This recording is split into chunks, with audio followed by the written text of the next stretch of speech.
மக்களை துன்புறுத்தி கொண்டு இருப்பதனால் மக்கள் இலங்கையில் இருக்க முடியாமல் வெளிநாடுகளுக்கு ஓடுகிறார்கள். அத்துடன் அரசாங்கத்தின் செயற்பாட்டால் முதல் இருந்ததனை விட தற்போது இறப்புகள் அதிகமாக உள்ளது என முன்னாள் வடமாகாண சபை உறுப்பினர் துரைராசா ரவிகரன் தெரிவித்துள்ளார்.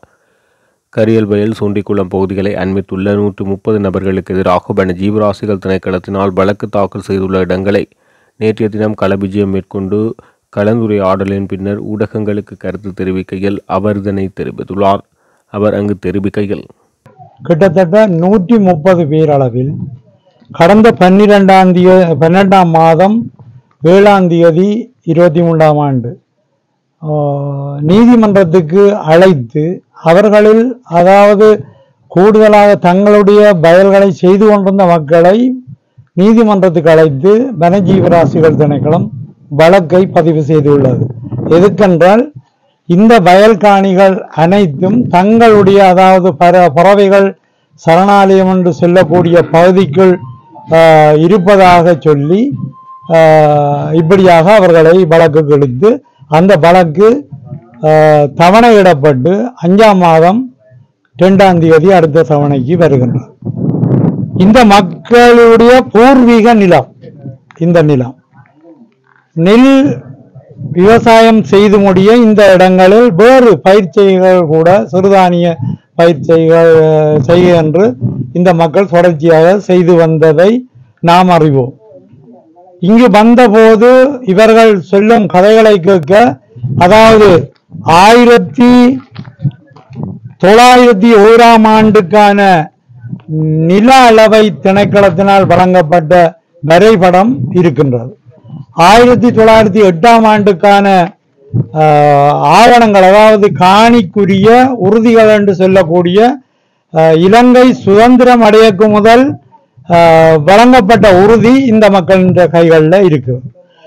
இப்போது இலங்கை அரசாங்கமானது தன்னுடைய அட்டூழியமான ஆட்சி செய்யும் நடவடிக்கையின் மூலம் இந்த மக்களுடைய காணிகளை பறிக்கும் வேலைகள், மக்களுடைய காணிகளை பறித்து தங்களுடைய திணைக்களங்கள் என்று சொல்லக்கூடிய வகையில இன்றைக்கு வன இலாகா திணைக்களம், வன ஜீவராசிகள் திணைக்களம், தொல்லியல் திணைக்களம், இல்மனை திணைக்களம், மகாவலி எல் என்று சொல்லக்கூடிய பகுதி, இப்படியாக இந்த திணைக்களங்களின் ஊடாகவும் படையினர் என்று சொல்லக்கூடிய இராணுவம், கடற்படை, விமானப்படை, சிவில் பாதுகாப்பு படை, போலீசார் என்று சொல்லக்கூடிய படையினர் வசமும் எக்கச்சக்கமான காணிகளை பறித்து இந்த மக்களை விவசாயம் செய்ய முடியாத அளவுக்கு நிர்கதியாக்கி பட்டினி போடும் நிலைமைக்கு இந்த அரசாங்கம் தள்ளி கொண்டு வருகிறது.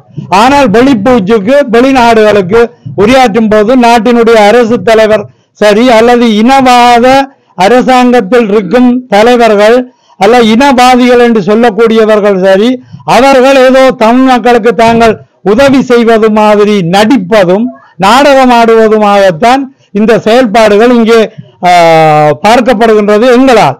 அதாவது மக்கள் இங்கு பெரிய கஷ்டப்படுகின்றார்கள், பெரிய துன்பப்படுகின்றார்கள். சாப்பாட்டுக்கு வழி இல்லை.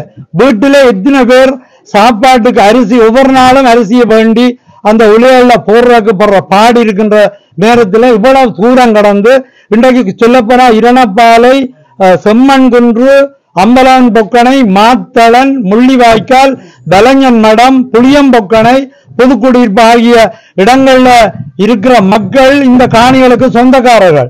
கரவப்பட்டி பகுதிக்குள்ள இந்த காணிகள் அடங்குகின்றன. 130 பேருக்கு வழக்கு இப்படியாக போட்டு இந்த மக்களை அழைத்து கொண்டு யோசிச்சு பாருங்க. அன்றைக்கு வழக்குக்கு போய்க்க நீதிமன்றம் முழுக்க இந்த மக்களால் நிரம்பி வளைந்த நிலைமையும், அந்த நீதிமன்றத்திலே இவர்களுக்கு பிணை வழங்க வேண்டி இருந்த போது அவரவரே தங்களுடைய சொந்த பிணையில் போகலாம் என்று சொல்லக்கூடிய ஒரு நிலையையும் இந்த அரசாங்கம் தான் ஏற்படுத்தியுள்ளது. ஒரு 5-6 தலைமுறையாக 1901ஆம் ஆண்டு தொடக்கம் இந்த காணிகள் இருந்ததற்கான ஆவணங்களை அந்த மக்கள் வைத்துக் கொண்டிருக்கும் போது நீங்கள் அதுக்கு பிறகு நாட்டை சுதந்திரம் அடைந்த என்று சொல்லி 1948ஆம் ஆண்டுக்கு பிறகுதான் சுதந்திரத்தை எடுத்துக்கொண்டு நீங்கள் அட்டகாசமான செயல்பாடுகளை இந்த மக்களுக்கு செய்து வந்தால் இந்த மக்கள் எங்கே போவது? சாப்பாட்டுக்கு நெல் விதைக்க வேண்டாமா? அல்லது சிறுதானிய பயிற்சிகள் செய்ய வேண்டாமா? நீங்கள் என்ன செய்கின்றீர்கள்? அரசாங்கமானது மக்களை பாதுகாக்க வேண்டிய பொறுப்பில் இருக்க வேண்டியவர்கள் தான் அரசாங்கத்தில் இருந்து கொண்டு அரசாங்கத்தை வழிநடத்த வேண்டும்.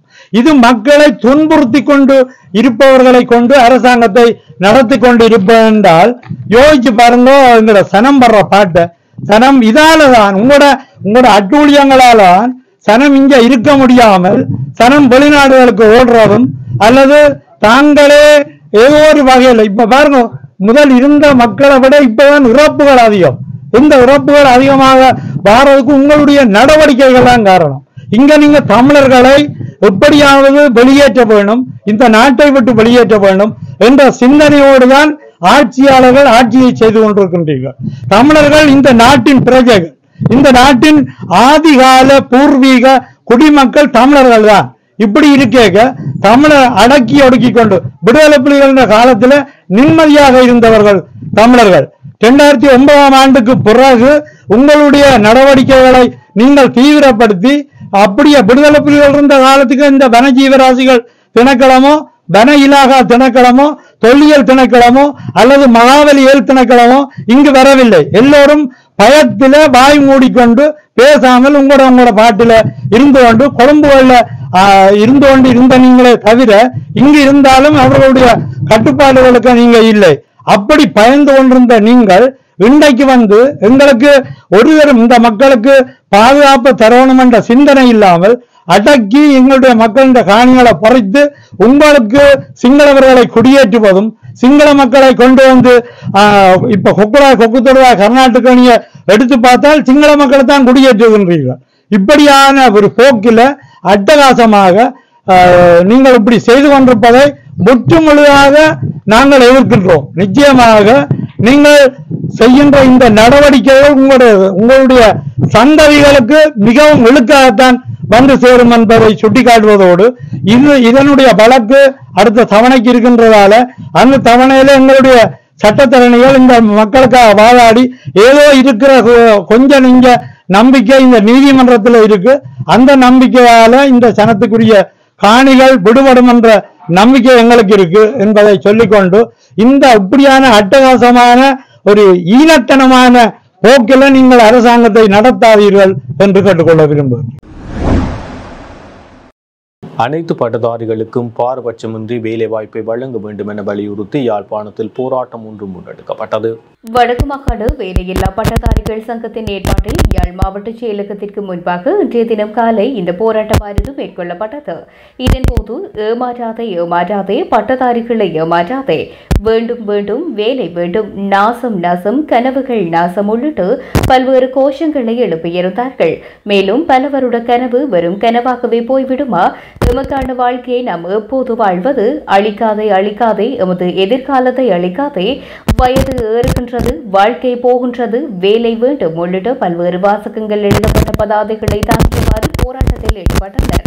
இதனைத் தொடர்ந்து நீண்ட காலமாக வேலையில்லாமல் தம் எதிர்நோக்கும் பிரச்சினைகள் மற்றும் பாதிப்புகளை சுட்டிக்காட்டி தமக்கான வேலை வாய்ப்பை வழங்க வேண்டும் என வலியுறுத்தி வடக்கு மாகாண ஆளுநரூடாக ஜனாதிபதிக்கு மகஜர் ஒன்றையும் அனுப்பி வைத்துள்ளனர். அதேபோன்று குறித்த கோரிக்கைகளை வலியுறுத்தி அரசியல்வாதிகளுக்கும் அந்த மகஜரின் பிரதிகளை அனுப்பி வைக்க உள்ளதாகவும் பட்டதாரிகள் தெரிவித்துள்ளனர். மேலும் தமது கோரிக்கைகளை அரசாங்கம் விரைந்து நிறைவேற்ற வேண்டும் என்றும் இல்லையில் தொடர்ந்து தாம் பாரிய போராட்டங்களை நடாத்த உள்ளதாகவும் தெரிவித்தனர். வணக்கம். வேலையில்லா பட்டதாரி சங்கத்தினூடாக இன்று எங்களுடைய கோரிக்கைகளை முன்வைத்துக் கொண்டு எங்களுடைய மன அழுத்தங்களையும் மன குமுறல்களையும் இன்று முதல் நாள் ஒரு சமூக தளத்தில் சமூகங்களுக்கு வெளிப்படுத்துகின்ற நிலையில் வந்து இன்று ஒரு போராட்டத்தை நாங்கள் முன்னெடுத்திருக்கின்றோம். அந்த நிலையில் பட்டதாரிகள் ஏன் போராட்டங்கள் செய்யணும், பட்டதாரிகள் ஏன் வேலையில்லா பட்டதாரி என்று சொல்கிற அந்த பெயரை நாங்கள் சூடிக்கொள்ள வேண்டும் என்று சொல்லி எங்களுடைய சமுதாயம் எங்களை கேள்வி கேட்கின்றது.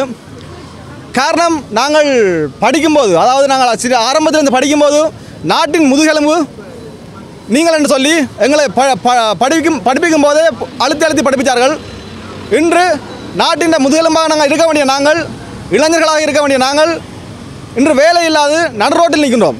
அதற்கு காரணம் இந்த அரசாங்கம். இந்த அரசாங்கத்துக்கு திட்டமிட முடியாத ஒரு திட்டமிடல் அவங்கள்ட்ட இல்லை. அதன் விளைவாக ஏராளமான பட்டதாரிகள், அதாவது நாடு முழுவதில் ஏராளமான மாகாணங்களில் பட்டதாரிகள் போராட்டங்கள் நடத்தி கொண்டு வராங்க. அதே மாதிரி நாங்கள் இங்கே வடமாகாணத்தில் இன்று இந்த போராட்டத்தை ஆரம்பிக்கின்றோம். பட்டதாரிகள் படித்து முடித்து வெளியேறக்கில்ல அவங்களுக்குரிய வேலைவாய்ப்பை கொடுக்கணும்னு சொல்லி அரசாங்கத்துக்கு ஒழுங்கான திட்டமிடல் இல்லை. காரணம் என்னென்னு சொன்னால் இங்கு படிக்கல தொழில்வாண்மை ரீதியாகத்தான் உயர்கல்வியில் படிப்பிக்கிறாங்க. அந்த இடத்துல மருத்துவப்பீடம், ஆசிரியர் கலாசாலைகள் போன்றவற்றின் ஊடாக அவங்களுக்கு வேலைவாய்ப்பு மட்டும் இருக்குது. ஏனைய பட்டதாரிகள் தெருவில் நிற்க வேண்டிய ஒரு சூழ்நிலை இன்றைய இந்த அரசாங்கம் அல்லது இவ்வளவு காலம் இருந்த அரசாங்கம் ஏற்படுத்தி கொண்டிருக்கிறார்கள்.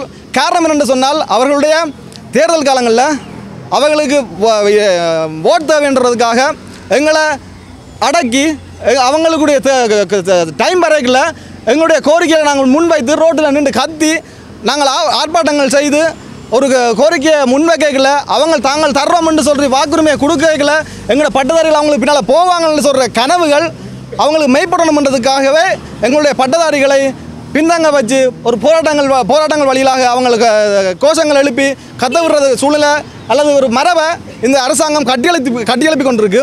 அது காலகாலமாக இந்த மரபு தொடர்ந்து கொண்டிருக்கு. இனியும் தொடர்மாக இருந்தால் எங்களுடைய பட்டதாரிகளோ அல்லது இப்போது படித்து கொண்டிருக்கிற இளைஞர்களோ சிறுவர்களோ கல்வி மேலே அதிக அக்கறை இல்லாமல் அவர்கள் தங்களுடைய இலக்குகளை தீர்மானிக்க முடியாத ஒரு சிறுவர்களாகவும் தங்களுடைய எதிர்காலம் எதுவென்று தெரியாத சூழ்நிலை வளரக்கூடிய சிறுவர்களாகவும் வளர்ந்து கல்வியில் வெறுப்படைந்து இந்த நாட்டினுடைய பாதகமான சூழலை உருவாக்கக்கூடிய மாதிரியான ஒரு வாழ்வியலை உருவாக்கக்கூடிய சந்தர்ப்பத்தை தான் இந்த அரசாங்கம் உருவாக்கி கொண்டிருக்கு. ஆகவே முடிந்த அளவில் அரசாங்கத்தில் இருப்பவர்கள், அரசாங்கத்தை பிரதிநிதித்துவப்படுத்துகிற அனைவரும் புத்திஜீவிகளாக செயற்பட்டு அடுத்த முறையிலாவது ஒரு பல்கலைக்கழகத்தின் வெளியே வரைகளை அவர்களுக்குரிய வேலைவாய்ப்புகளை அதிகம் வழங்கக்கூடிய மாதிரி சூழ்நிலையை உருவாக்கி கொள்ளுங்கள். அத்தோடு இன்று புதிதாக வந்திருக்க ஜனாதிபதி 2 வருடமாகிவிட்டது. அவர் பொருளாதாரத்தை முன்னேற்றுவோம், பொருளாதாரம் முன்னேறிவிட்டது என்று சொல்லி பெரிய அடையாளத்தை எங்கள் மத்தியிலும் இந்த உலக நாடுகளுக்கும் தன்னை ஒரு பெரிய ஒரு அறிவாளியாக காட்டிக்கொண்டிருக்கின்றார். ஆனால் இங்கே பட்டதாரிகள் ரோட்டில் நிதமும் நாங்கள் போராடி கொண்டிருக்கிறோம் என்பதை அவர் உணர்ந்து கொள்கிறாரோ தெரியவில்லை. காரணம் அவர்கிட்ட பொருளாதார ரீதியான கொள்கைகள் இருக்கலாம். ஆனால் இங்கே கொள்கைகளை வகுத்து அந்த கொள்கைகள் ரீதியாக நடைமுறையில் எங்களுடைய வாழ்வியலை நாங்கள் வளர்த்து கொள்வதற்காக வேலைவாய்ப்பு உருவாக்கினால்தான் அந்த பொருளாதார கொள்கைகள் கூட நிரந்தரமாக இருக்கக்கூடிய சந்தர்ப்பம் இருக்கும். ஆகவே இந்த ஜனாதிபதி கூட பொய்யான பிம்பங்களை மக்கள் மத்தியில் காட்டிக்கொண்டிருக்கிறான்றதை இதை தெளிவுபடுத்தலாம். எப்படி என்று சொன்னால் இன்று வேலைகளை அரசாங்க வேலைகளில் இருக்கிற அரச உத்தியோகஸ்தர்கள் நாட்டை விட்டு வெளியே போயிட்டார்கள். ஆகவே அவர்களுக்கு கொடுக்க வேண்டிய அந்த சம்பள ஊதியங்கள் இங்கு ஒரு நிரந்தரமாக அல்லது ஒரு சேமிப்பாக இந்த நாட்டில் சேமிக்கப்பட்டிருக்கு. அந்த சேமித்த ஒரு காசைத்தான் பணத்தை தான் இப்போ அரசாங்கம் சொல்லுது எங்கள்கிட்ட நிதி பெருகிவிட்டது அல்லது நாங்கள் ஒரு பொருளாதாரத்தை முன்னேறி ஒரு ஆரம்ப கட்டத்துக்கு போயிட்டோம் என்று சொல்கிற ஒரு பொய்யான பிம்பத்தை உருவாக்கி கொண்டிருக்கிறார்கள். ஆகவே இந்த பொய்யான பிம்பத்தை நம்பி ஏராளமான பட்டதாரிகள் நாங்கள் வீணாகி கொண்டிருக்கின்றோம். தயவு செய்து உங்களுடைய எலெக்ஷன் அதாவது தேர்தல் காலங்களில் வந்து உங்களுடைய முகங்களை காட்டி உங்களுக்கான வேலைவாய்ப்பு உருவாக்கி தருவோம் அல்லது கனவு யாழ் என்று சொல்கிற அந்த அடையாளங்களோ அல்லது கனவுகளை நாங்கள் மெய்ப்பட வைப்போம் என்று சொல்கிற அந்த கோஷங்கள் எழுப்பி எங்கள் பட்டதாரிகளை ஏமாற்றி விடாமல் தயவு செய்து அவர்களுடைய வேலைகளை அவர்கள் உரிய காலத்தில் அவர்கள் தங்களுடைய சுகங்களை அனுபவித்து தங்களுடைய வயசில் இருக்கிற அந்த வாழ்க்கை முறைகளை அனுபவித்து தங்களுடைய எதிர்காலத்தை திட்டமிடுற வகையில் அவர்களுக்கு ஒரு வழி சமைக்க வேண்டும் என்று சொல்லி கேட்டுக்கொண்டோம். அதோடு சேர்ந்து இன்று ஏராளமான பட்டதாரிகள் திருமணமாகிற சந்தர்ப்பத்தில் இருக்கிறார்கள். ஆனால் தங்களுடைய பொருளாதார நிலை இல்லாமல் தங்களுடைய திருமண வாழ்க்கையை இழந்து பின்தங்கி அதாவது லேட் மேரிட்னு சொல்கிற லேட் மேரிட்டுக்குள்ள எங்களோட பட்டதாரிகள் போய்கொண்டிருக்கார்கள். இது அடுத்த காலப்பகுதியில் அரசாங்கம் சொல்லும் அப்படின்னு சொன்னால் இங்கே பிள்ளைகள் இல்லை, பிள்ளை பெருக்கம் இல்லை. ஆகவே ஒவ்வொருவரும் உங்கள் குடும்பத்தில் 3 பேர் 4 பேரை பெருக்கிக் கொள்ளுங்கன்னு சொல்லி அரசாங்கம் ஒரு கோரிக்கையில் முன்வைக்கிற சந்தர்ப்பம் வரும். ஆகவே எங்களுடைய உரிய காலத்தில் உரிய வாழ்க்கை முறையை தெரிவு செய்து உரிய காலத்தில் நாங்கள் வாழ்கிறதுக்கான சூழலை உருவாக்குறது எங்களுடைய கடமை. ஆனால் அந்த கடமையை நிறைவேற்றுறது உங்களுடைய பொறுப்பு. தயவு செய்து அரசாங்கம் அதில் அக்கறை செலுத்தி எங்களுக்குரிய கால சூழலுக்கு ஏற்ற வகையில் எங்களுக்கான வேலைவாய்ப்பை தந்து நாங்களும் இந்த உலகத்தில் வாழ்கிறதுக்கான சந்தோஷமாக வாழ்கிறதுக்கான சூழலை உருவாக்கி தர வேண்டுமென்றது உங்களுடைய கட்டாயத்தை தலையாய கடமை. ஆகவே ஒட்டுமொத்தமாக சொல்கின்றேன், எங்களுடைய இந்த பார்லிமெண்ட் உறுப்பினர்களோ அல்லது அரசாங்கத்தில் இருக்கிறவர்களோ தயவு செய்து உங்களுடைய எண்ணங்களை மாற்றி ஒரு பொய்யான ஒரு பிம்பங்களை உருவாக்கி எங்கள் பட்டதாரிகளை ஏமாற்றாமல் தயவு செய்து உடனடியாக வேலைகளை வழங்குங்கள். நேற்றும் ஒரு நண்பர் தன்னுடைய ஆசிரியர் நியமனத்துக்காக போட்டி பரீட்சைக்கு அப்ளை பண்ணியிருந்தார். அந்த இடத்துல அவருக்கு வயசு பிரச்சனையாக அவர் அந்த போட்டி பரீட்சையில் பங்கு கொள்ள முடியாத சூழ்நிலை உருவாயிருக்கு. அவை இப்படி ஏராளமான பிரச்சனைகளை எங்களுடைய பட்டதாரிகள் உள்வாங்கி கொண்டிருக்கிறார்கள். தயவு செய்து மீண்டும் மீண்டும் வலியுறுத்தி சொல்கின்றோம், எங்கள் பட்டதாரிகளை ஏமாற்றாமல் அவர்களுக்குரிய காலப்பகுதியில் வேலைகளை வழங்கி ஒரு சந்தோஷமான சூழலை உருவாக்க வேண்டும் என்று சொல்லி கேட்டு நிற்கின்றோம். நன்றி.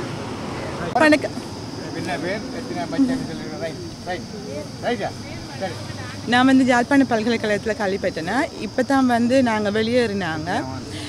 இந்த வருஷம் தான் எங்களுக்கு வந்து ஏற்கனவே காலம் வந்து நீடி போச்சு. ஏன்னா வந்து 6-7 வருஷமாக நாங்கள் வந்து இழுபட்டு தான் நாங்கள் படித்து வந்து இப்போ தான் வெளியேறினது.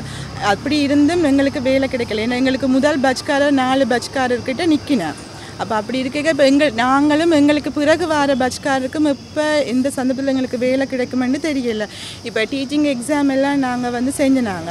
ஆனால் எங்களோட பட்ச் ஒருத்தருக்கும் கிடைக்கல. ஏனெண்டா வந்து நாங்கள் இப்போ வந்து வெளியேறினதால் எங்களுக்கு முன்னுக்கு நிற்கிற பட்ச்காரில் ஒரு சில பேருக்கு மட்டும்தான் கிடைச்சிருக்குது. இப்போ இன்டர்னல் எக்ஸ்டர்னல்ண்டு பாகுபாடு பார்த்து அப்படி செய்யணுமா இல்லை என்னன்னு தெரியல. ஆனால் எல்லாருமே கஷ்டப்பட்டு தான் படித்து இந்த இடத்துக்கு வந்திருக்கிறேன். அதனால வந்து தயவு செய்து எங்களோட கல்வி இதில் வந்து ஏதாச்சும் ஒரு மாற்றத்தை கொண்டு வந்து எங்களை கொஞ்சமாச்சும் கரிசனை காட்டி தயவு செய்து எல்லாருக்கும் வேலை கொடுக்குமாறு கேட்டுக்கொள்கிறேன்.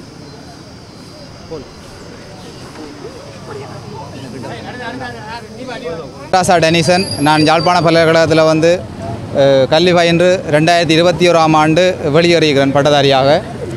இன்றைய தினம் கவனஈர்ப்பு போராட்டத்திற்காக இங்கு வருகை தந்து வடமாகாணம் தழுவிய வேலையில்லா பட்டதாரிகள் சங்கத்தினர் சார்பாக இந்த ஊடக சந்திப்பை நாங்கள் நிகழ்த்த இருக்கின்றோம். இப்பொழுது கல்வி கற்று ஆரம்பத்திலிருந்து பல வருடங்களாக கல்வி கற்று பட்டதாரிகளாக வெளியேறியிருக்கின்ற நாங்கள் இதுவரையும் எதுவித வேலைகளும் அரசு ரீதியாக எங்களுக்கு தரப்படாமல் ஒரு கவனஈர்ப்பு போராட்டத்திற்காக இந்த முன்றலிலே கூடியிருக்கின்றோம். அத்தோடு பல வருடங்களாக படித்து எங்களுடைய தகுதிகளை நாங்கள் பூர்த்தியாகிய நிலையிலும் இதுவரையில் அரசாங்கம் எங்களுக்குரிய வேலைகளை வந்து பொதுப்பட தரவில்லை. இவ்வளவு கல்வியை கற்று எங்களுக்கு திறமையான ஒரு பட்டதாரிகளாக நாங்கள் வெளியேறினாலும் சில தடைதாண்டல் பரீட்சைகளை வைத்துத்தான் ஒரு சிலரை மட்டும் உள்வாங்குகிறாங்க. அதிலேயும் வந்து சில அரசியல் தலையீடுகளும் இருக்கின்றது. குறிப்பிட்ட சிலரை மட்டும் உள்வாங்குகிறார்கள். அத்தோடு இப்போ இங்கே கூடியிருக்கின்ற மாணவர்கள் ஒரு சிலர் தான், அதிகமான பேர் இருக்கின்றார்கள். எங்களினுடைய கணிப்பின்படி 4 வருட மாணவர்கள் வேலையற்ற பட்டதாரிகளாக வடமாகாணத்தில் இருக்கின்றார்கள். எனவே இந்த அரசாங்கம் வந்து எங்களுடைய கருத்தில் கொண்டு பட்டதாரிகளுக்கு வந்து வேலைவாய்ப்பு வந்து எதுவித தடைதாண்டல் பரீட்சைகள் இல்லாமல் பொதுப்பட அனைவருக்கும் வேலைவாய்ப்பு வழங்க வேண்டும். இப்போ கடந்த மாதத்தில் வந்து ஒரு எக்ஸாம் ஒன்று வைத்தார்கள், டீச்சிங் எக்ஸாம். அதில் வந்து குறிப்பிட்ட சிலரை தான் இன்டர்வியூ லிஸ்ட் பண்ணியிருக்கிறார்கள். அதில் வந்து பல மாணவர்கள் தோற்றியிருந்தார்கள். ஒரு 250 பேரை தான் உள்வாங்குற மாதிரி அந்த லிஸ்ட் வந்து இருக்குது. அந்த 250 பேர் எடுத்தால் மேலதிகமாக இருக்கிறவர்கள் வந்து இதால் பாதிக்கப்படுறார்கள். அரச வேலைக்குள்ளே உள்வாங்கப்படுகின்ற பொழுது தடைதாண்டல் பரீட்சைகள் இல்லாமல் அனைவரையும் வந்து பொதுப்பட உள்வாங்கப்பட வேண்டும். அதான் எங்களுடைய நோக்கம். அதுக்காக வந்து எல்லோரும் வந்து நாங்கள் ஒரு கவனஈர்ப்பு போராட்டத்தை முதற்கட்டமாக செய்திருக்கின்றோம். இது வந்து அரசாங்கம் வந்து கருத்தில் கொண்டு எங்களுக்குரிய அடுத்த கட்ட நடவடிக்கைகளை வந்து எடுக்கணும். அத்தோடு வந்து கால நீடிப்பு போகுது, எங்களுக்கு வந்து வயது போயிடும். இப்போ வந்து எங்களுக்கு வந்து 30 வயதாகிட்டு நாங்கள் வந்து 2வது பட்ச் வெளியேறு. எங்களுக்கு மேலொரு பட்ச் இருக்குது வேலை இல்லாமல். இப்போ நாங்கள் 2வது பட்ச், நான் இப்போ கதைக்கிறேன்னா 2வது பட்ச். எங்களுக்கு வந்து வயது 30. இந்த வயதை தாண்டி எங்களுக்கு வேலை தருகின்ற பொழுது எங்களினுடைய இளமை உழைக்கிற இது வந்து போயிடும். இப்போ ஓய்வூதிய வயதை தாண்டினோட வேலையை தந்த பிறகு நாங்கள் எப்படி வேலையை வந்து செய்கிறன்ற ஒரு இது இருக்குது. அதனால் வந்து பல்கலைக்கழக பட்டப்படிப்பு முடிஞ்ச உடனே கால இழுத்தடிப்பு செய்யாமல் உடனடியாக வேலையை வழங்கணும். இது வந்து பல வருடங்களாக தொடர்ந்து கொண்டு தான் இருக்குது.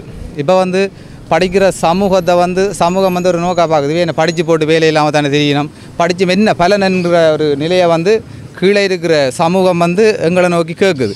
படித்து போட்டு சும்மா தானே இருக்கிறீர்கள், படித்து என்னத்தை காண்றது. ஒரு காலத்தில் படித்தா வந்து சமூகத்தில் நல்ல ஒரு மரியாதையும் நல்ல ஒரு கௌரவம் இருந்தது. இப்போ படித்தாலும் படித்து போட்டு சும்மா தானே இருக்கணும், ஒரு வேலையும் இல்லைன்றது. அப்போ இப்படியான சில விஷயங்களை வந்து கருத்தில் கொண்டு அரசாங்கம் வந்து பல்கலைக்கழக பட்டப்படிப்பை முடித்த உடனே ஒரு வருஷத்துக்கு நீடிக்காமல் அவர்களுக்குரிய வேலை வாய்ப்பை வந்து வழங்கணும். இப்போ பார்க்க போனீங்கன்னு சொன்னால் இந்த வருடம் வந்து யாழ்ப்பாண பல்கலைக்கழகத்தில் வந்து பட்டமளிப்பு முடிஞ்சு அடுத்த பட்சம் வந்து வெளியேறிய நிலையில் முதல் வெளியேறிய 3 பட்சுக்கும் வந்து இதுவரையும் எதுவித வேலையும் வந்து கொடுக்கப்படையில் அந்த அணியினரும் தங்கி இருக்கிற தருவாயில் வந்து அடுத்த அணியை வந்து பட்டமளிப்பு முடித்து வெளியேறுகிறார்கள். இதே போல் அப்படியே வருடம் பட்டமளித்து மாணவர்கள் வந்து வெளியேறுகிறார்களே தவிர அந்த மேலே வெளியேறிய மாணவர்களுக்கான வேலை வாய்ப்பை வந்து பொதுப்பட ரீதியாக அரசாங்கம் இதுவரையும் வழங்கவும் இல்லை. அது தொடர்பாக எதுவித நடவடிக்கையும் வந்து அரசாங்கம் எடுக்கலை. எனவே அதனை வந்து கருத்தில் கொண்டு நாங்கள் வந்து வடமாகாண ரீதியாக வந்து ஒரு கவனஈர்ப்பு போராட்டத்தை முதல் கட்டமாக மேற்கொண்டிருக்கிறோம். அதுக்காக இங்கே கூடியிருக்கிறோம். அதோட வந்து இந்த கவனஈர்ப்பு போராட்டம் தொடர்பான மகஜர் வந்து குறிப்பிட்ட தரப்பினருக்கு நாங்கள் கையளிக்க இருக்கிறோம். அதாவது வந்து எங்களோட வடமாகாணம் தழுவிய ரீதியாக பாராளுமன்றத்தை பிரதிநிதிப்படுத்துகின்ற பாராளுமன்ற உறுப்பினர்கள், அதோட வடமாகாண ஆளுநர் அப்படியான முக்கிய தரப்பினருக்கு வந்து நாங்கள் இந்த ஆர்ப்பாட்டம் தொடர்பான ஒரு அறிக்கையை வந்து சமர்ப்பிக்க இருக்கின்றோம். எனவே இதனை கருத்தில் கொண்டு உரிய தரப்பினர் எங்களுக்கு வேலைவாய்ப்பு வழங்குவதற்கான அடுத்த கட்ட நடவடிக்கை எடுக்க வேண்டும் என தாழ்மையாக வடமாகாண வேலையில்லா பட்டதாரிகள் சங்கத்தினர் சார்பாக கேட்டுக்கொள்கின்றோம். வீதியோரத்தில் காணப்படுகின்ற மரக்கறி வியாபார நிலையத்தினை அகற்றுமாறு கூறி கல்வியங்காட்டு மரக்கறி சந்தை வியாபாரிகள் நேற்று காலை முதல் பணிப்புறக்கணிப்பில் ஈடுபட்டுள்ளனர். யாழ் மாநகர சபையின் ஆளுகைக்குட்பட்ட கல்வியங்காடு செங்குந்தா பொது சந்தையில் வியாபாரத்தில் ஈடுபட்டு வருகின்ற மரக்கறி சந்தை வியாபாரிகள் பின்வருமாறு தமது கோரிக்கைகளை முன்வைத்து போராட்டத்தில் ஈடுபட்டனர். இதுகுறித்து பாதிக்கப்பட்ட சந்தை வியாபாரிகள் கருத்து தெரிவிக்கையில், எமது சந்தை யாழ் மாநகர சபையின் ஆளுகைக்குட்பட்டு இயங்கி வருகிறது. நாம் சந்தை குத்தகை பணத்தையும் மாநகர சபைக்கு செலுத்தி வருகின்றோம். இந்த நிலையில் கடந்த 3 வருடங்களாக கொரோனா தொற்று ஏற்பட்ட காலத்திலிருந்து எமது சந்தைக்கு எதிரே உள்ள வீதியோரத்தில் தனியார் ஒருவர் மரக்கறி சந்தையினை நடாத்தி வருகின்றார். இது குறித்து நாம் யாழ் மாநகர சபைக்கு அறிவித்திருந்தோம். இந்த நிலையில் மாநகர சபை குறித்த பகுதி நல்லூர் பிரதேச சபைக்குரிய இடமென தெரிவிக்கப்பட்டது. இந்த நிலையில் இது குறித்து நல்லூர் பிரதேச சபைக்கு முறையிட்டோம். பின்னர் இதற்கும் போலீசாரிடம் முறையிடுமாறு கூறப்பட்டது. போலீசாரிடம் முறையிட்டோம். மாநகர சபையினால் வழக்கு தாக்கல் செய்யப்பட்டு தண்டப்பணம் விதிக்கப்பட்ட போதும் அவர்கள் மேன்முறையீடு செய்து தற்பொழுதும் கடையினை நடாத்தி வருகின்றனர். இந்த நிலையில் நாம் வடமாகாண ஆளுநர் உட்பட சம்பந்தப்பட்ட அனைத்து அதிகாரிகளுக்கும் குறித்த விடயம் தொடர்பில் அறிவித்த போதும் இதுவரை எதுவும் நடவடிக்கை எடுக்கப்படவில்லை என தெரிவித்துள்ளனர். கல்யாங்காடு செங்குந்தா பொது சந்தையிலேருந்து காய்க்கிறோம். ஆனால் இந்த பிரச்சனை சொன்னால் ஒரு 5 வருஷம் நடந்தது. இந்த பிரச்சனை, இந்த மரக்கறி பிரச்சனை வழியால் எங்களுக்கு எதிராக எங்களுக்கு ரோட்டில் வச்சு தனிச்சு வைக்க செய்கிறார். பிரதேச எல்லைகளை வச்சு வியாபாரம் செய்து நிற்கிறார். எங்களை மரக்கறியை செய்ய விடாமல் எங்களை தொழிலை செய்ய விடாமல் அந்த விலையை குறைச்சி விற்கிறதும் போட்டி போடுறதும் இப்படியா இருக்குது. நினச்சா உள்ளுக்கு வர மக்களுக்கு எங்களோட நிலைமையை புரிஞ்சு கொள்கிறாள். அவங்க என்ன சொல்கிறேன்னு என்னென்ன சொல்கிறது, விலையை குறைச்சி விற்கிறதும் போட்டு விற்கிறதும் சந்தைக்குள்ளே வரைக்கும் எங்களுக்கு சைக்கு பாக்கு கொடுத்தா உங்களுக்கு வந்து சாகணும். அவங்க சைக்கு பாக்கு இல்லை, இடவடி இல்லை, குத்தகை இல்லை, ஒன்றுமே இல்லாமல் எங்களை தொழில் செய்ய விடாமல் எங்களை என்ன சொல்கிறது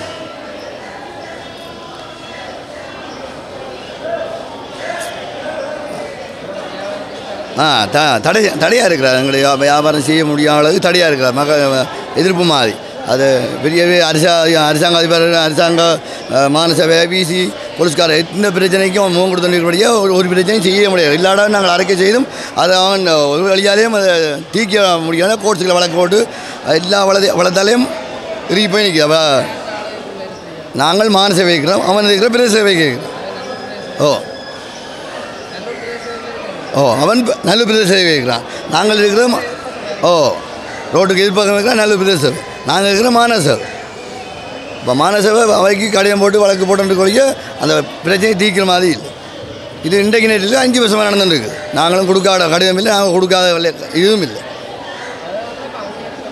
அங்கே ஒரு தினமாக அதை என்ன வழக்கு தாக்கல் செய்தபடி கல்யாங்காடு பொதுச்சந்தை பட்னான் சாந்தருவன் என்னென்ற நிலைப்பாடுன்னு சொன்னால் இன்றைய நிலைப்பாட்டில் இவர்களுக்கு நாங்கள் 1/4/2021 வழக்கு கொடுத்துனாங்க. இன்று வரையா ஆச்சுது. இன்றைக்கு வரையும் ரோட்டில் அவர் கடை மூடியும் வீதி ஓரத்தில் வியாபாரம் செய்கிறதுக்கு போலீஸ் அதிகாரி, மாகாண சபை, பிரதேச செயலமன்ற எல்லா இடத்துக்கும் முறைப்பாடு செய்திருக்கிறோம். அவர் என்ன செய்கிறாருன்னா தனக்கு எதிராக எவரையும் சவால் விட்டு பார்க்குற உச்ச நீதிமன்றத்தை வழக்கு போட்டு தான் இதை கடை நடத்தி வேணும்.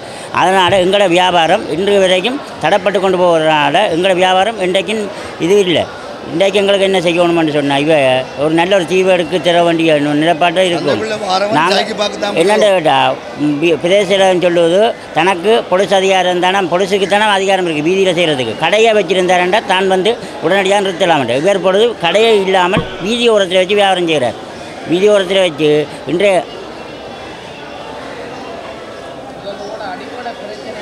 எங்களோட அடிப்படை பிரச்சனை எங்களோட வியாபாரத்தை எங்களோட கடையின் ஜெகநாதன் ஜெயந்தன். நாங்கள் கல்வியங்காடு மரக்கறி வியாபாரம் செய்கிற நாங்கள் இப்போ என்னென்னு சொன்னால் இந்த ரோட்டு பக்கத்தில் மரக்கறி கடையில் போட்டு நாங்கள் சந்தைக்குள்ளே வியாபாரம் செய்கிறோம். அதே ரோட்டு சந்தைக்கு முன்னாலேயே எதிரில் விட்டு கடையில் போட்டு வழக்கால் அந்த கடை மூடப்பட்டுள்ளது. அது திருப்பி இப்போ என்னென்னு சொன்னால் இந்த ரோட்டில் திருப்பி போட்டு விற்கிறபடியாக எங்களுடைய வியாபாரம் குறைஞ்சுட்டு போகுது. அந்த கடையை எடுக்குமாறு மாநசபைக்கோ பிரதேசைக்கோ எல்லாம் அறிவித்தல் கொடுத்து நாங்கள் அந்த கடை திருப்பியும் போட்டு ஒருக்கா நாங்கள் செக் பண்ணோன்னா கடையை நிப்பாட்டினோம். குறைவை பார்த்து திருப்பி போடினோம். அதால் இந்த மார்க்கெட்டுக்குள்ளே சினம் பெறுறது குறைஞ்சிட்டு மார்க்கெட் எல்லாம் வியாபாரியும் குறைந்து 5 வியாபாரி 6 வியாபாரி தான் இருக்கிறோம். அந்த கடையை எடுத்து சந்தைக்குள்ளே போட்டு அவரை வியாபாரம் செய்ய சொல்லி அனுமதி கொடுத்தாலும் எங்களுக்கு ஓகே. எங்களுக்கு 2 சொன்னால் மரக்கறியை நாங்கள் வரிகள் கட்டி சந்தை குத்தகை கட்டி நாங்கள் வந்து போட்டுட்டு இருக்கல சனம் உள்ளே வந்து இறங்கி வருதில்லை. அதால் அது ரோட்டில் வந்து வேண்டக்கூடிய வசதியாக இருக்குது. அப்போ வந்து ரோட்டில் சைக்கிளை நிப்பாட்டிட்டு அதிலேயே பண்ணிக்கொண்டு ஜனங்கள் எல்லாம் போகுது. நாங்கள் மார்க்கெட்டுக்குள்ளே நிற்கிற நாங்கள் மரக்கறியை கொண்டு போட்டுட்டு திருப்பி அழகி கொட்ட வேண்டிய எல்லாமே இருக்குது. அதால் அவர்கிட்ட இடத்தை எங்களுக்கு தான் எடுத்து மார்க்கெட்டுக்குள்ளே போட சொல்லி தான் நாங்கள் கேட்டுக்கொண்டிருக்கோம். அவையில் கடையை நிப்பாட்ட சொல்லி நாங்கள் சொல்லலை. நீங்கள் வியாபாரம் செய்யுங்க, சந்தைக்குள்ள இடம் இருக்குது அதுக்குள்ளே கொண்டு போட்டு செய்யுங்களோ. எல்லோரும் வியாபாரம் செய்ததாக போயிடும், எல்லோரும் வியாபாரம் செய்ததாக போயிடும்ண்டு சொல்லி கேட்க இல்லை நாங்கள்லாம் செய்வோம், யார் என்றாலும் என்னென்றாலும் செய்யுங்கோ என்றெல்லாம் சொல்லி சவாலெல்லாம் விட்டு பார்க்குறேன். நாங்கள் அதுக்கு இல்லை. நாங்கள் வந்து மரக்கறியாக இருந்தால் இவ்வளோ காலமாக செய்துட்டுருக்கோம். அவர் முதல் வந்து அவன் சிவப்பன் வந்து சட்டிவான கடை வச்சுருந்தார். அதுக்கப்புறம் சீடி கடை வச்சுருந்தார். இப்போ இந்த கொரோனாவோட துவங்கின கடை அந்த கடை கொரோனாவுக்கு பிறகு எல்லா இடத்துலையுமே எடுத்து கொஞ்சம் சந்தை தூர இருக்கிற கடையில் விட்டுட்டு சந்தைக்குள்ளே இருக்கிற கடையில் எடுத்துட்டினான். இது வந்து பிரதேசத்துக்கு உட்பட்ட கடைன்னு சொல்லி தாங்கள் வெளியில் அந்த பழக்கம் போடினோம். அதே மட்டும் நாங்கள் போய் கடையை போட்டோன்னா போலீஸும் பெரியணும், பிரதேசம் பெரியணும், மாநசபம் பெரியணும், நீங்கள் வியாபாரம் செய்யலாம் சந்தைக்குள்ளே போங்கன்னு சொல்லி. அப்போ அவருக்கு ஒரு சட்டம் எங்களுக்கு ஒரு சட்டம் கொண்டு வரணும். மற்றது என்னென்னு சொன்னால் கோட்ஸால் வந்து அந்த கடையை சீல் பண்ணியாச்சு மரக்கறி விற்கலான்னு சொல்லி. அவர் மேலிடத்தில் இருந்து போட்டுட்டு திருப்பி ரோட்டு கடையெல்லாம் இல்லை, ரோட்டோட ஒரு ஒதுக்குப்புறமாக தான் போட்டு விற்று கொண்டிருக்கார். இவங்க மற்றது என்னென்னு சொன்னால் ஜனங்களும் நின்று வாங்கக்கூடிய வசதி எல்லாம் இருக்குது. அங்காலே எல்லாம் இங்கே வந்து சந்தைக்குள்ளே வர்றேன்னு சொன்னால் சைக்கிளுக்கு 20 ரூபா காசு கட்டி உள்ளே வருது இனம் இல்லை மக்கள். அவரையும் கொண்டு வந்து சந்தைக்குள்ளே போட்டால் வேண்ட சனம் சந்தைக்குள்ளே வேண்டி கொண்டு போவோம் எல்லார்டையும் வந்து. இதால் நாங்கள் ஒரு 20 வியாபாரி இருந்த இடத்துல 5 வியாபாரியாக இருக்கிறோம். சந்தையே இல்லாமல் போயிடும். ஒரு காலகட்டத்தில் சந்தையே இல்லாமல் போயிடும். இப்படியே ரோட்டு வழியே வியாபாரம் செஞ்சு கொண்டு போக வேண்டிய ஒருத்தர். இந்த பெரிய சந்தை கட்டினதும் ஒரு பிரயோசனம் இல்லை. மாநசபையை சரி பிரதேச சரி இதுக்கு ஆக்ஷன் எடுத்த பாடு இல்லை. வந்து சொல்லினா எடுத்துட்டோம் ஆக்ஷன் எடுத்துட்டோம்னு சொல்லி இது மெயின் நீதிமன்றம் தான் எடுக்க வேண்டிய கட்டம்னு சொல்லினா சரி. அதுவரையும் இந்த கடையை போடாமல் பண்ணலாம் தானே. வேறு யாரும் கொண்டே போட்டோன்னே பிரதேசம் வந்து அள்ளி கொண்டு போகுது, இதெல்லாம் செய்யுது. இதே நல்லினம் இல்லைன்ட்டு தான் எங்களுக்கு இன்றைக்கு ஒரு செக் பண்ணி நாங்கள் இதை ஒரு முடிவுக்கு கொண்டு வரணும். ஏன்னா இப்போ மரக்கறி மெலிந்து கொண்டு வரைக்குள்ளே இங்கே சந்தைக்குள்ளே சனம் ரோட்டில் போட்டோ போட்டுட்டு விற்றோடனே சனம் அதில் நின்றுடும். சந்தைக்குள்ளேயே மத விலைக்கு இருக்குது சாமான். அவையும் சந்தைக்குள்ளே உணர்ந்துட்டோம்னு சொன்னால் எல்லா சனம் சந்தைக்குள்ளே வராங்க. இது ரோட்டோரமாகவே நின்று சனம் பண்ணி கொண்டு போய்க்குள்ள இங்கே வியாபாரம் பாதிக்கப்படுது. அவையில் நாங்கள் வியாபாரம் செய்ய வேண்டாம்னு சொல்லல. எவ்வளவோ இடம் இருக்குது, போட்டு இடத்துல வியாபாரம் செய்ய சொல்லித்தான் கேட்டு கொண்டிருக்கோம். வேறு ஒன்று நாங்கள் இதை பற்றி கேட்கல. அதுக்காண்டி தான் கடையை மூடினாங்க. வேறு இதுக்கு தான் மூடினோம். டிக்கெட் அடிக்கணும். மற்றது வந்து நாங்களெல்லாம் குத்த தானே ஒவ்வொரு நாளையும் வந்து 300-400 ரூபா கட்டி தான் இந்த இடத்துல இருக்கிறோம். அவைக்கு அது ஒன்றும் இல்லை. அதால் அவை வந்து குறைச்சி விற்கலாம். ஆனால் நாங்களும் குறைச்சி விற்கலாம். எல்லோரும் வந்தால் தான் நீங்கள் சனம் வந்தால் தானே குறைச்சி விற்று நாங்களும் மரக்கறியை விற்றுட்டு போகலாம். மெச்ச மரக்கறியை கொட்டிட்டு போக வேண்டியாக இருக்குது. நாங்கள் அண்டைய 30 படி ஈரை எடுக்கிறோம். விதறதுக்கு 300 படி ஈரை எடுத்து ரோட்டில் வச்சு அவர் 20 ரூபா படி விற்றுட்டு போட்டார். நாங்கள் இங்கே 100 ரூபா எடுத்து 120 ரூபா விற்கவே சனம் வந்து வேண்டியதில்லை. ஏன்னா நாங்கள் கூட விற்கிற மாட்டோம். அவையை விட குறைச்சி தான் நாங்களும் விற்கிறோம். என்னென்னு சொன்னால் வியாபாரம் எல்லாம் உடைந்து போயுது. அவையில் கொண்டு வந்து உள்ளே விட்டால் எல்லோரும் செய்த மாதிரி போயிடும். எதிர்பார்ப்பு என்னென்றால் அந்த கடையை எடுத்து எங்களுக்கு உள்ளே போட்டுட்டு வேணால் நாங்களும் ஓகே வழக்கு நடக்க. அது கடை அப்படி ஒன்றுமே இல்லை. அது அவே இதாகத்தான் போட்டு கொண்டிருக்காரு. அப்படி ஒன்றும் அவைகளுக்கு அனுமதி கொடுக்கல. அவர் சும்மா அந்த கடையை நாங்கள் விட்டுறக்கூடாது, சனம் பாடிக்க போலீஸார் வந்து 2 தரம் கோபா பரிசுக்கு போனாங்க போய் அவையிலும் வந்தது. ஆனால் ரோட்டில் இருந்த கடை இன்றைக்கு நாங்கள் மூடின உடனே கொஞ்சம் ஒதுக்குப்புறமாக போயிட்டு இல்லாட்டி குடியெல்லாம் குத்தி ரோட்டில் சைட்டில் பிரபலியமாக இருக்குது. இன்றைக்கு மட்டும் வீட்டு கதவுக்குள்ளே கடையை திறந்து இருக்கிற மாதிரி இருக்குது. ஆனால் ஏன் பயத்தில் நீங்கள் அப்படி நீங்கள் சட்டத்துக்கு பயந்தபடியே தானே அதை ஒழிச்சிட்டு வியாபாரம் செய்கிறீங்க? என் பேர் வந்து ஜெயந்தன் துஷ்யந்தி. நாங்கள் கல்வியங்காட்டு மார்க்கெட்டில் எங்களோட மிஸ்டர் வியாபாரம் செய்கிறார். அதால் வந்து இது வந்து எங்களோட ஒரு போட்டியோ பொறாமையோ எந்த ஒரு நோக்கத்திலேயே நாங்கள் இந்த இதை ஸ்டெக் பண்ணல. என்னென்னு சொன்னால் அவைக்கும் எங்களுக்கு எந்த விதமான முன்விரோதமாக எதுவுமே இல்லை.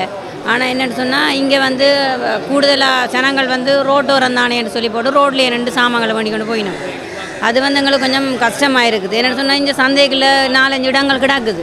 அவையே வேலை சந்தோஷமாக நாங்கள் வரவேற்கிறோம். வந்து உள்ளுக்கே இருந்து நீங்கள் வடிவாக வந்து உங்களோட இஷ்டத்துக்கு நீங்கள் ஜாகிரதை செய்துட்டு போகலாம். அதுதான் எங்களோட ஒரு முக்கிய வேண்டுகோளாக இருக்கே தவிர வேறு எந்த ஒரு பிரச்சனையோ ஒரு கோபதாபங்களோ எந்த ஒரு இதுவுமே இல்லை. நீங்கள் வந்து உள்ளுக்க வந்து ஜாகிரதை செய்தீங்கன்னு சொன்னால் உங்களோட வாடிக்கை உங்கள்கிட்ட வரும். அதே மாதிரி எங்களோட வாடிக்கை எங்கள்கிட்ட வந்து நாங்கள் எந்த ஒரு இதுவும் இல்லாமல் நாங்கள் ஜாகிரதை செய்துட்டு போகலாம். இப்போத்த காலகட்டத்தில் முக்கால்வாசி ஜனம் வந்து சந்தைக்குள்ள இறங்குதில்லை. இப்போ ஒரு 2 நாளைக்கு நாங்கள் பார்த்த இதன்படி அங்கால தான் ஜனங்கள் நிற்கிது. அரைவாசி பேர் வந்து சொல்லி போட்டே போயினோம். நான் ஜாவர இதுகளில் நாங்கள் வந்து பார்த்தா நீங்கள் எங்கே என்ன மாதிரி எங்கே போயிட்டு வாங்க சாமான்களை வேண்டிட்டு வாங்க நாங்கள் அங்கேயே வேண்டிட்டோம். இங்கே என்னென்னு வந்து வேண்டுறேன்ட்டு சொன்ன இதில் எங்களுக்கும் கொஞ்சம் மன கஷ்டமாக இருந்து நாங்கள் எல்லாம் அடுத்த வந்து அவள் வந்து விசியில் வேலை செய்கிறா. விசியில் வேலை செய்து கொண்டு அப்போ அவைண்ட இது சார்பாக இந்த தீங்கான செயல்களை செய்தால் அதுக்கு சட்டம் ஒன்று இருக்குது. சட்டம் வந்து சரியான இதை செய்ய வேணும். அதே மாதிரி தான் நாங்களும் வந்து எங்களோட சந்தை வந்து ஒரு இது வந்து எங்களோட இது வந்து மாநகர சபைக்கு இருக்குது. அவைண்ட வந்து விசிக்கு இருக்குது. அப்போ இது வந்து 2 பேரும் கலந்து ஆலோசித்தா தான். ஆனால் போலீஸாருக்கு தான் அதிகாரம் கூட இருக்குன்னு சொல்லினோம். இப்போ நாங்கள் போலீஸ்கிட்டையும் கம்ப்ளைண்ட் பண்ணி சந்தை வியாபாரி மாதிரி போலீஸ்கிட்டையும் கம்ப்ளைண்ட் பண்ணவன் வெளில இன்றைக்கு ஏதாவது ஒரு நடவடிக்கை எடுப்போம். நாங்கள் மாநகர சபை விசி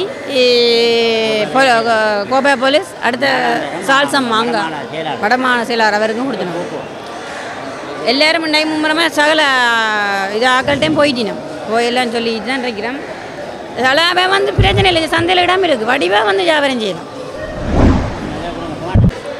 மட்டக்களப்பு மாவட்டத்தில் முன்னெடுக்கப்படும் அபிவிருத்தி வேலை திட்டங்களை துரிதப்படுத்துமாறும் வேலை திட்டங்களை முன்னெடுப்பதற்குள்ள தடைகளை இனங்கண்டு அவற்றினை நிவர்த்திக்க தேவையான நடவடிக்கைகளை முன்னெடுக்குமாறு அதிகாரிகளுக்கு பணிப்புரை விடுக்கப்பட்டுள்ளது. மட்டக்களப்பு மாவட்ட அபிவிருத்தி குழு கூட்டம் இன்றைய தினம் மட்டக்களப்பு மாவட்ட சிலக கேட்போர் கூடத்தில் நடைபெற்றது. மாவட்ட அபிவிருத்தி குழுவின் தலைவரும் இராஜாங்க அமைச்சருமான சிவனேசதுரை சந்திரகாந்தன் மற்றும் மாவட்ட அபிவிருத்தி குழுவின் இணைத் தலைவர்களான கிழக்கு மாகாண ஆளுநர் செந்தில் தொண்டமான், இராஜாங்க அமைச்சர் வியாழேந்திரன், பாராளுமன்ற உறுப்பினர் அதாபுல்லா ஆகியோரின் இணைத் தலைமையிலும் இந்த கூட்டம் நடைபெற்றது.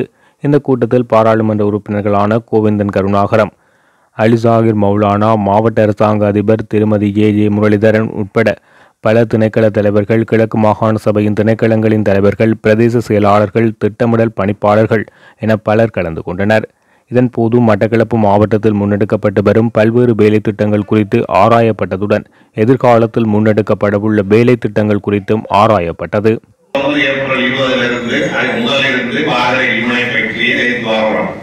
நிறைய போராட்டங்கள் செய்திருக்கோம், ஆர்ப்பாட்டம் பண்ணியிருக்கோம். 41 அரசு நிறுவனங்கள் இப்ப இருக்கிற கவர்னருக்கு முதலே அப்பவே 41 அரசு நிறுவனங்கள் கிட்டத்தட்ட அனுமதி கொடுத்தது. ஆனா பாதரையில் இருக்கிற கதவடி இருக்கிற மக்கள் எந்த அனுமதியும் இல்லாம எல்லா வேலையும் முடிஞ்சிட்டு கம்பெனிக்கான வந்தான்.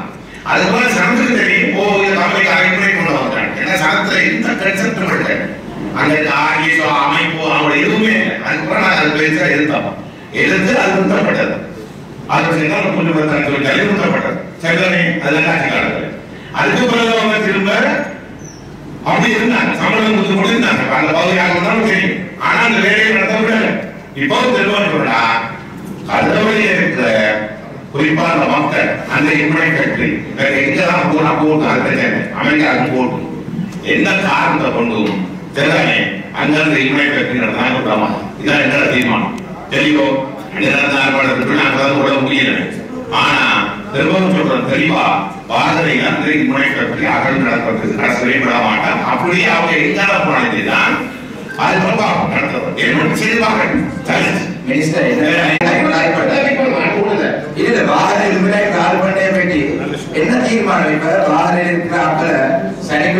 வெள்ளிக்கிழமை ஒரு சந்திப்பு செய்யறதுன்னு சொல்லி ஜிஏ டைம் தந்தது 10 மணிக்கு வர சொல்லி பிறகு ஜிஏ கால் பண்ணி சொன்னா ஆனரபிள் ஸ்டேட் மினிஸ்டர்ஸ் 2 பேருக்கும் பார்லிமெண்ட் இருக்கு, சனிக்கிழமை காலையில் அவங்களால வரையிலாது, சனிக்கிழமை பார்லிமெண்டே இல்லை.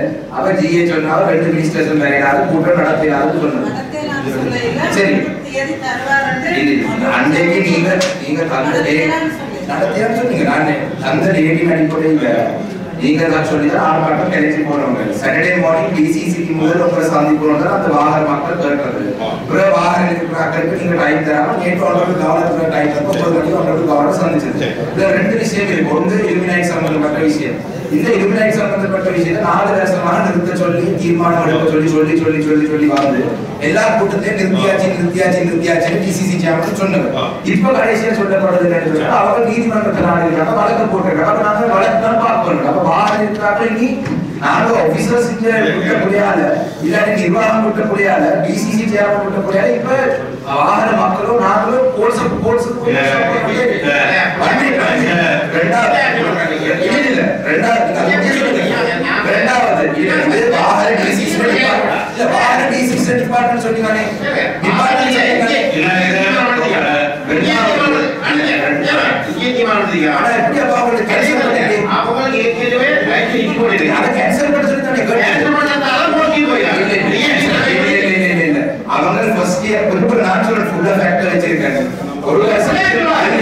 ஒரு வருஷத்துக்கு லீசிங் காசு கட்டுறதுக்கு பிறகு ஏழே வருஷத்துக்கு லீசிங் காசு கட்ட முடியல கோர்ட்ஸுக்கு போயிருக்காங்க.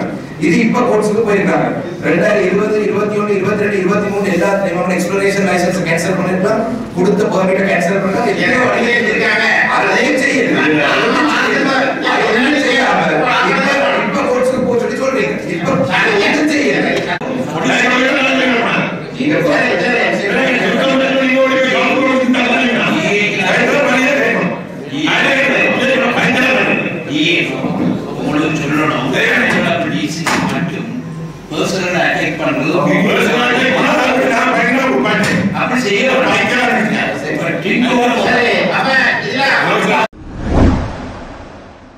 தமிழ் தேசிய கூட்டமைப்பின் முன்னாள் பாராளுமன்ற உறுப்பினர் ஈழவேந்தன் தனது 91வது வயதில் காலமாகியுள்ளார். கனடா டொரண்டோவில் உள்ள வைத்தியசாலையில் உடல்நலக்குறைவால் அனுமதிக்கப்பட்டிருந்த நிலையில் உயிரிழந்துள்ளதாக தெரிவிக்கப்பட்டுள்ளது. 2004ஆம் ஆண்டு நாடாளுமன்ற தேர்தலில் தமிழ் தேசிய கூட்டமைப்பின் தேசிய பட்டியல் உறுப்பினராக ஈழவேந்தன் தனது 72வது வயதிலேயே நாடாளுமன்றத்துக்கு தெரிவு செய்யப்பட்டிருந்தார். 1932ஆம் ஆண்டு செப்டம்பர் மாதம் 14ஆம் தேதி பிறந்த கனகேந்திரன் என்ற இயற்பெயர் கொண்ட அவர் தமிழீழத்தின் பால் கொண்ட பற்றின் காரணமாக தனது பெயரை ஈழவேந்தன் என மாற்றினார். தமிழீழ கொள்கைகளில் தீவிர ஆதரவாளராக செயற்பட்ட ஈழவேந்தன் 2001ஆம் ஆண்டு இந்தியாவின் தமிழகத்தில் இருந்து இலங்கைக்கு நாடு கடத்தப்பட்டிருந்தார். இந்நிலையில் தொடர்ந்து 3 மாதங்களுக்கு மேலாக நாடாளுமன்றத்துக்கு செல்லாத காரணத்தினால் அவரது நாடாளுமன்ற உறுப்பினர் பதவி 2007 நவம்பரில் பறிபோயிருந்தது. இதனையடுத்து இலங்கையில் இருந்து புலம்பெயர்ந்து கனடாவில் குடியேறியிருந்த நிலையில் இலங்கையின் நேரப்படி நேற்றைய தினம் இரவு உயிரிழந்தார். எதிர்வரும் ஜனாதிபதி தேர்தலை பகிஷ்கரிப்பதா அல்லது பொது வேட்பாளருக்கு வாக்களிப்பதா என்பது தொடர்பில் தமிழ் மக்கள் அரசியல் அறிவுபூர்வமாக முடிவெடுப்பது சிறந்தது என யாழ்ப்பாண பல்கலைக்கழகத்தின் கலைப்பீட பீடாதிபதி பேராசிரியர் ரகுராம் தெரிவித்துள்ளார். எனக்கு சிவராமண்ணாவுடைய அனுபவம் கிடைத்தது. நான் தினக்கதிரிலே செய்தி ஆசிரியராக கொஞ்ச காலம் பணியாற்றி கொண்டிருந்த போது கிழக்கு மாகாணத்தை மையமாக வைத்து அவர் மேற்கொண்ட அப்போது அவர் முழுமையான ஒரு ஊடகவியலராக தன்னை மாற்றிக்கொண்டார். ஆனாலும் கூட அன்றைய சமயத்திலே இரவிரவாக சில சந்திப்புகள் நடக்கும், தினக்கதிர் அலுவலகத்திலும் நடக்கும். அவர் துரரட்னம் அண்ணன், நடேசன் அண்ணன், கெனடி, கிழக்கு பல்கலைக்கழக விரிவுரைகளாக இருந்தவர். அவர்களை அனைவரும் இணைந்து கிட்டத்தட்ட தமிழ் தேசிய கூட்டமைப்பை ஒரு உருவாக்குகின்ற அல்லது அதற்கு ஊடான ஒரு பரப்பை சாதகமாக்கிக் கொள்கின்ற ஆரம்பகட்ட முயற்சிகளிலே அவர்கள் மிக தீவிரமாக ஈடுபட்டு கொண்டிருந்தார்கள். அப்போது சிவராமண்ண பொதுவாக நான் அந்த விடயங்களை அவரோடு பேசுவதில்லை என்றால் நான் ஒரு ஊடகவியலராக இருந்தபடினாலும் இது ஒரு உள்ளார்ந்த நகர்வாக இருக்கின்றபடினாலும் நான் அதை தெரிந்தும் நான் அவரோடு அதை பெரிதாக பேசிக்கொள்வதில்லை. ஆனால் சில சமயங்களில் அவர் சொல்வார், நாங்கள் எல்லாரும் சேர்ந்து வேலை செய்ய வேண்டிய ஒரு நிலைமை உருவாகி கொண்டிருக்கிறது, அதை செய்ய வேண்டும் என்று சொல்வார். உண்மையில் அவருடைய ஆரம்ப கால கட்டுரைகளில் அவர் தான் அமைப்பு சார்ந்த நிலைப்பாட்டிலிருந்து அவர் அதை பார்த்திருந்தாலும் கூட பிற்காலங்களிலே ஒரு தமிழ் தேசிய நிலைப்பாட்டை, குறிப்பாக போராட்ட நிலைப்பாட்டை அவர் மிக வாசாலியமாக அவர் உள்வாங்கினார். அதை மிகச்சரியாக அவர் உள்வாங்கி இருந்தார். அதில் அவருக்கு விமர்சனங்கள் இருந்தன. ஆனாலும் கூட எனக்கு அவரில் ஒரு மிக பிடித்தமான ஒரு அம்சம், ஒரு போராட்ட நிலைமைகள் கால சூழ்நிலைகள் மாறுகின்ற போது எப்படி ஒருவர் தன்னை மிகச்சரியான நியாயத்தின்பால் தன்னை தகவமைத்துக் கொள்ள முடியும் என்பதற்கு சிவராமண்ணா ஒரு மிக முக்கியமான உதாரணமாக இருந்தார். அன்றைய காலகட்டங்களில் அவருடைய பயணங்களிலே மிக நாட்டம் உள்ளவராக இருந்தார். கிழக்கு மாகாணத்தினுடைய அடித்தொங்கல் வரைக்கும் போவார். ஒருமுறை போயிட்டு வந்து சொன்னார், உகன பிரதேசத்திலே இருக்கக்கூடிய மக்கள் தமிழில் பெயர்களை கொண்டிருந்தாலும் கூட அவர்கள் சிங்களத்தில் பேசுகிறார்கள். எங்களுடைய நிலம் பறி போய்கொண்டிருப்பதற்கு அது ஒரு மிக முக்கியமான உதாரணம் என்று சொல்லி அம்பாறையை கடந்து கீழே போய்கொண்டிருக்கின்ற அங்கெல்லாம் காலங்களை செலவழித்து விட்டு இரவு வந்து அவர் அந்த ஆசரதியாக அது படுத்து கொண்டிருக்கும் போது பார்க்க பரிதாபமாக இருக்கு. இவ்வளவையும் ஒரு ஊடகவியலாளர் கஷ்டப்பட வேண்டும், இவ்வளவு பயணங்களையும் அவர் மேற்கொள்ள வேண்டும் என்ற ஒரு நிலைப்பாடு இருக்கும்போது அடுத்த நாள் காலையில் அவரை கேட்பேன், என்ன இவ்வளவு கஷ்டப்படணுமாண்டு.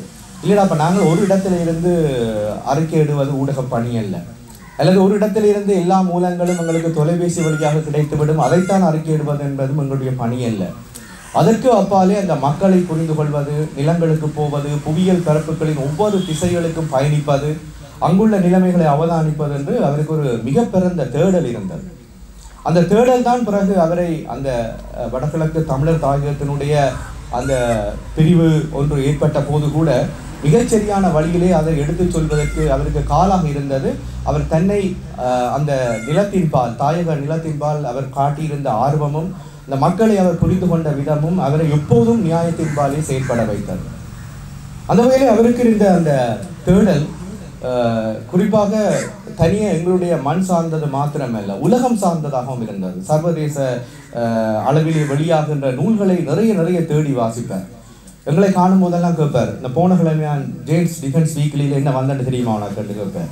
அந்த கேள்விக்காண்டியே சிலவனை நாங்கள் எங்கேயாவது தேடி எடுத்து என்ன ரெஃபரன்ஸ் இருக்குன்னு சொல்லி தேடி வாசித்து வைக்கிற ஒரு தன்மை ஒன்று இருந்தது.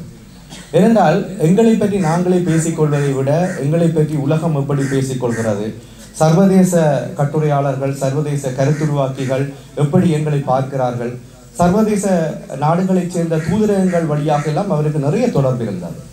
அந்த தொடர்பின் வழியாக அவர் நிறைய கலந்துரையாடல்களை மேற்கொண்டிருந்தார். தனது தரப்பு நியாயங்களை சொல்வார், அங்கிருந்து கேட்டு வருகின்ற நியாயங்களை எங்களுடன் பகிர்ந்து கொள்வார்.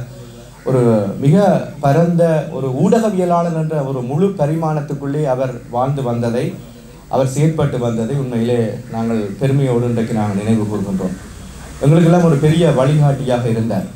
எதை எப்படி செய்ய வேண்டும், எதை எப்படி முன்வைக்க வேண்டும் என்பதெல்லாம் அவர் மிகச் சரியாக இருந்தார்.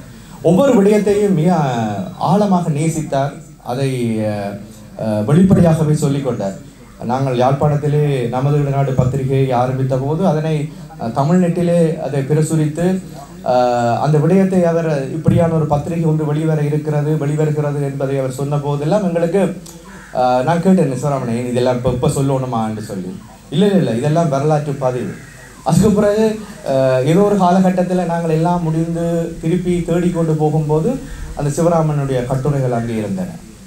அதே போல் தமிழ்நெட்டின் வழியாக அவர் ஆற்றிய சேவைகள் உண்மையிலேயே ஒரு தனித்து இங்கே இருக்கக்கூடிய ஆங்கில தமிழ் பத்திரிகைகளுக்கும் அதிகமாக எந்தெந்த தளங்கள் கிடைக்கிறதோ அந்த தளங்களிலெல்லாம் எங்களுடைய நியாயத்தை மிக அற்புதமான புலமைத்துவ எழுத்தோடு அவர் சொல்லி வந்தார். தமிழ்நெட்டிலே அவர் வரைந்த கட்டுரைகள், அந்த ஆசிரியர் குழாமில் இருந்து அவர் வரைந்த கட்டுரைகள், தமிழ்நெட்டுக்கூடாக அவர் சொல்லிய செய்திகள் எல்லாம் மிக மிக முக்கியமானது. இன்றைக்கும் நாங்கள் பழைய செய்திகளை எடுத்து பார்க்கும்போது அல்லது தேவையான உசாத்துணைகளை தேடும் போதெல்லாம் சிவராமனுடைய கட்டுரைகள் எங்களுக்கு இன்றைக்கும் உதவி கொண்டிருக்கின்றன. சர்வதேச அரசியலை, உள்ளக அரசியலை அவர் தெளிவாக புரிந்திருந்தார். தெற்கு அரசியலையும் அவர் தெளிவாக புரிந்திருந்தார். அதுக்கு தான் நான் இங்கே வர வேண்டும், என்னுடைய இந்த நினைவு மீட்டலின் ஒரு கடைசி பகுதியாக. தெற்கு அரசியலிலே அவருக்கு ஒரு ஆரம்பத்திலே ஒரு நாட்டம் இருந்தது. தெற்கு அரசியலிலே அவருக்கு இருந்த தொடர்புகள், குறிப்பாக ஆரம்ப காலகட்டங்களிலே அவர் சார்ந்த அமைப்பு ஜேவிபியுடன் கொண்டிருந்த தொடர்புகள் வழியாக தெற்கிலே எங்களுடைய நியாயங்களை, எங்களுடைய போராட்டத்தின் வலுவை, எங்களுடைய போராட்டத்தின் செல்நெறியை எடுத்துச் சொல்லலாம் என்ற ஒரு மிகப்பெரிய ஆர்வம் அவருக்கு இருந்தது ஆரம்பத்திலே. அதனை அவருடைய எழுத்துக்களிலும் அவர் எடுத்து காட்டியிருந்தார். பல சந்திப்புகளையும் நடத்தியிருந்தார். புத்திஜீவிகளுடனான சந்திப்புகள், தெற்கு அரசியல் கட்சிகளுடனான சந்திப்புகள், சமூக செயற்பாட்டாளர்களுடனான சந்திப்புகள் என்று பல சந்திப்புகளையும் சிவராமண்ணா நிகழ்த்தியிருந்தார். அவருக்கு ஏராளமான சிங்கள நண்பர்கள் இருந்தார்கள், பத்திரிகை நண்பர்கள், ஊடகவியலாளர்கள், கட்சிகள் சார்ந்தவர்கள் எல்லாம் இருந்தார்கள். ஆனால் ஒரு கட்டத்திலே சிவராமண்ணா ஒரு மிக தெளிவான முடிவுக்கு வந்தார். சிங்களத்தை நாங்கள் மாற்ற முடியாது, சிங்கள அரசியல்வாதிகளை நாங்கள் மாற்ற முடியாது, சிங்கள அரசியல் சூழலை எங்களால் மாற்ற முடியாது என்ற ஒரு தெளிந்த நிலைப்பாட்டுக்கு அவர் வந்தார்.